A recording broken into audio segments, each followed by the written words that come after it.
After a horrible first 3 weeks in these playoffs, has Stu Skinner now truly turned things around, or is another collapse just lurking in the weeds? Marty Skinner was 0-3, got shelled, got pulled, lost his starting job. But since then, 7-1, a GAA of under 2, a save percentage of almost .930. What happened to turn this around? Well, obviously, there was a reset, right? Not just a mental reset, taking some time off, but there was a technical and a physical reset in the way that he plays. Look, Gino, when you look at goaltending, there's three things that are really important: your squareness, your depth, and your angles. Now, every goaltender in the National Hockey League have good angles. If you don't have the right angles and the good angle, you're not in the National Hockey League. But your depth and your squareness comes together. And when I look at Stuart Skinner, he is playing a lot deeper. Now, there's no way to just look at stats and say, oh, he is 8 inches deeper or 10 inches deep, but he is inside the blue. So what happens now, he's a lot more square to the shooter. He can control the rebound, absorb the rebounds. He can recover on passes across, recover on tight plays. It has changed the way that he plays.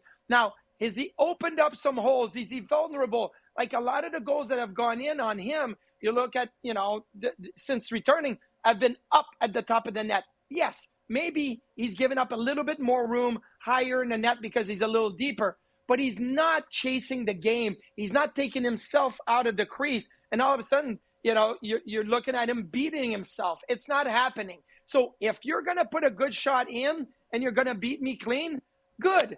That's okay. I'm going to live with that. I'm just not going to beat myself in the crease. And that has made the difference. So, yeah, I'm going to say the depth of his play and how square he is to the shooter now is a completely different goaltender now than it was when the playoffs started. Okay, that's his physical play, but what the emotional side of it? We've seen Skinner get rattled in the playoffs in the past, but he says game one felt completely different from an emotional standpoint for him. Skinner gave up 2 on the first shots he faced in the opener, but unlike his previous games where he's had a blip and then collapsed, he recovered and shut things down. Is this a new Stu Skinner?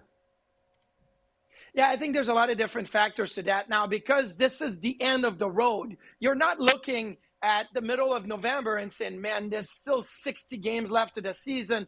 And, at some point, maybe I'm going to, struggle. How am I going to recover? No, you're playing short games. You're playing short samples. You're playing one period and that's over and you're moving on. There could be 6 games left for the Edmonton Oilers at most in the playoffs, right? So if you're Stuart Skinner, you know that you have to be really good in those 6, mentally really good, and be able to shorten the sample. Play to the first TV timeout, put that behind you. Play to the next TV timeout, put that behind you.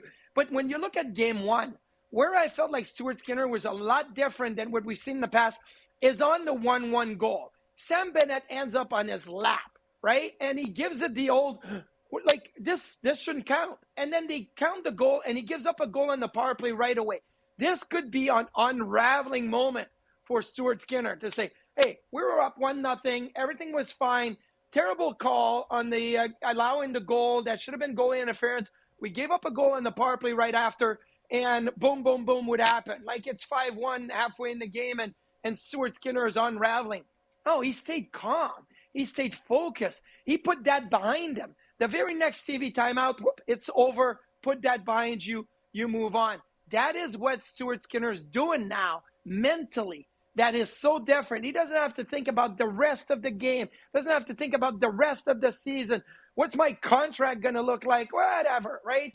You're just focusing on the next 6 minutes, and that's it.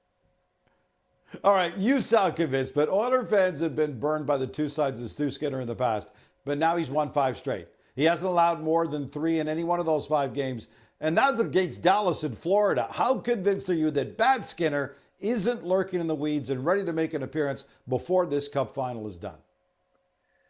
Well, because I'm looking at the numbers, and I'm looking at the Edmonton Oilers are playing well defensively, but they're not giving up less chances now than they did early in the playoffs. The first 2 games against the LA Kings, Stuart Skinner saw 8 and 12 high danger chances. Okay, so what does that look like now? Are the Oilers just playing so well defensively that Stuart Skinner is being insulated? Well, no, in the last 5 games, he hasn't seen less than 12 high danger chances. It was 12, 13, 13, 14, 14. Like that is the numbers that he's seeing. So he's not seeing less action. He's not seeing less quality chances. He's actually seeing more, and he's getting the job done. Now, if the Oilers were giving up 5 and 6 a game, and I would be okay. If one of those games the Florida Panthers put 15 or 16 on Skinner, it's a different story. No, the numbers are showing that Stuart Skinner is holding his own, is part of the bargain. He's getting the job done. The Oilers are, in my opinion, playing well defensively, but not that much better that it is protecting Stuart Skinner.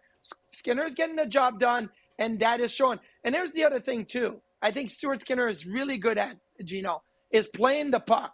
And the Florida Panthers dump the puck in a ton, and they like to get in on a forecheck. Stuart Skinner in game one had 28 puck touches, 28 times he went and played the puck either in front of the net, on the side, or behind the net. In the conference finals, Freddie Anderson with Carolina averaged 15.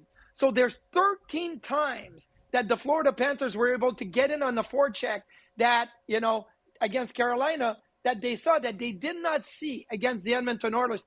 That's a big factor. And it helps with the confidence when you're a goalie like Stuart Skinner and you're playing the puck and you're seeing how effective you can be and how it's changing the game. That is something that we have to consider also in the way that Stuart Skinner is playing right now. Here's something else to consider. The Oilers are giving him so much protection late in games. The Oilers haven't given up more than 4 shots in the third period in any of the last 4 straight games.